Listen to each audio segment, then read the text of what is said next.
आज की कहानी है एक मेहनती किसान की। हरिया बहुत मेहनती किसान था। वह खेती कर अपना घर चलाता था। एक दिन वह अपनी पत्नी से कहता है, अरे कुसुम, इस बारी फसल तो बहुत अच्छी तैयार हुई है, बस बारिश अपना कहर ना दिखाए। आप परेशान मत होइए, भगवान चाहेंगे तो सब अच्छा होगा हमारे साथ। अच्छा छोड़िए इन बातों को।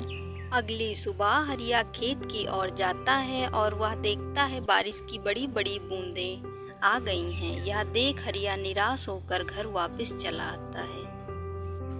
कुसुम, अगर बारिश ऐसे ही अपना कहर दिखाती रही तो 2-3 दिन में ही हमारी खेती खराब हो जाएगी। हे भगवान रक्षा कर हमारी। घर में खाने को अनाज भी नहीं बचा, अब क्या करेंगे हम। 3 दिनों के बाद जब बारिश बंद हो जाती है तब हरिया कुसुम, मैं जा रहा हूँ खेत, जाके देखूं। खेत में हरिया की सारी फसल पानी में डूब चुकी थी और खराब हो चुकी थी।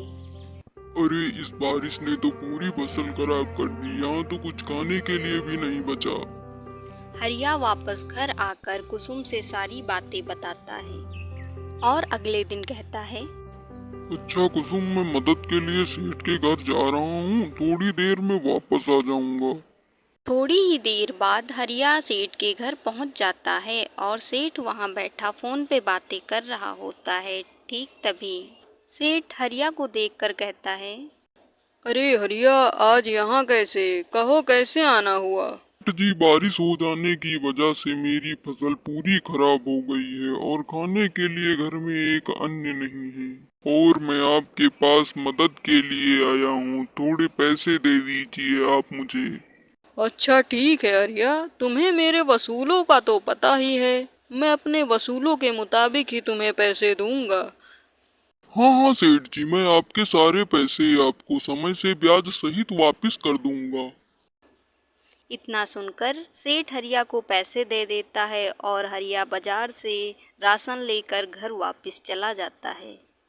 कुसुम, सेठ के दिए कुछ पैसों से मैं राशन लेकर आया हूँ, और अगली फसल से सेठ के सारे पैसे हम उसको वापस कर देंगे। ऐसा कुछ दिनों तक चलता रहता है। फिर एक दिन सेठ हरिया के घर आता है और वे दोनों सेठ को देखकर चौंक जाते हैं। सेठ को अपने घर देखकर हरिया सेठ के मन की चतुराई जान जाता है। बैठिए सेठ जी, बैठिए। मैं यहाँ बैठने नहीं आया हूँ हरिया, तुम बहुत दिनों से दिखे नहीं, इसलिए मैंने सोचा मैं ही चला आता हूँ। देखो हरिया, उधार लिए हुए तुम्हें काफी टाइम हो गया है और तुमने 1 रुपया भी अभी मुझे वापस नहीं किया। देखो हरिया, तुम अभी अपने खेत के कागज मेरे नाम कर दो। जब तुम्हारे पास पैसे हो जाएंगे तो अपना खेत छुड़वा लेना और मुझे मेरे पैसे वापस कर देना। लेकिन सेठ जी, खेती के अलावा मेरे पास कोई और रोजगार भी नहीं है, मैं क्या करूँगा? मैं आपके पैसे कैसे वापस करूँगा? हरिया, वो सब सोचना मेरा काम नहीं है। मैंने तुम्हें पहले ही इस बात के लिए आगाह कर दिया था, और कल सुबह अपनी खेती के कागज लेकर मेरे घर आ जाना मुझे देने। इतना कहकर सेठ वहां से चला जाता है और हरिया और उसकी पत्नी खड़े वहां निराश मन से उसे देखते रहते हैं। एक दिन हरिया तालाब के किनारे बैठा हुआ होता है। तभी उसकी नज़र तालाब के किनारे पड़ी एक मछली पर जाती है जो जिंदा होती है और तड़प रही होती है। हरिया उसकी मदद करने के लिए आगे बढ़ता है और उसे वापस जल में डाल देता है।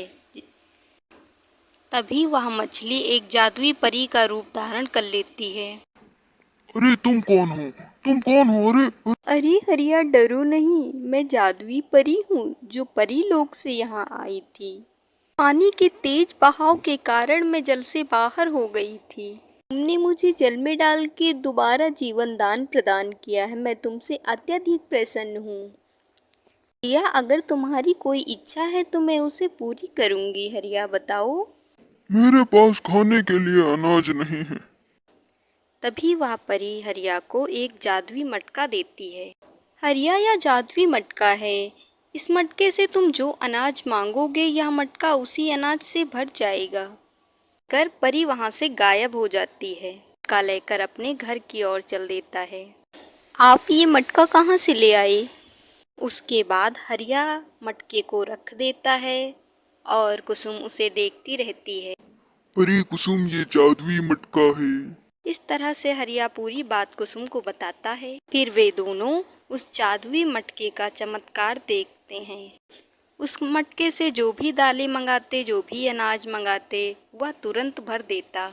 उन्होंने उस जादुई मटके से काफ़ी अनाज इकट्ठा कर लिया। फिर हरिया कहता है कुसुम से, कुसुम, इस अनाज को कल मैं बाजार लेके जाऊंगा और बेच के आऊंगा।